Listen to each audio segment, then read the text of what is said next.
Qashqadaryoda 31 yoshli erkak xotinini xuddi mana shunga o'xshash dala qudug'iga tashlab yubordi. Ma'lum bo'lishicha, Chiroqchi tumanida yashovchi erkak avval uylangan bo'lsa-da, yana shar'iy nikoh o'qitib, sinfdoshi bilan 2021-yilda oila quradi.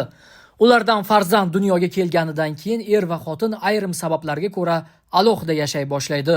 Sud hujjatlarida keltirilishicha, mana alimentingni hamma pullarini to'lab berdim. Endi sen da'voyim yo'q deb ariza yozasan. Men chet davlatga ishlagani borishim kerak. Ol, deya erkak xotiniga talab qo'yadi, ammo ayol bunga ko'nmaydi. Shundan keyin erkak xotinini o'ldirish bo'yicha reja tuzadi. Chuqurligi 60 metrlik quduq oldiga aldab olib borib, tashlab yuboradi. Ayol esa vafot etadi. Mazkur holat joriy yilning 23-sentyabr kuni jinoyat ishlari bo'yicha Ko'kdala tumani sudida ko'rib chiqildi.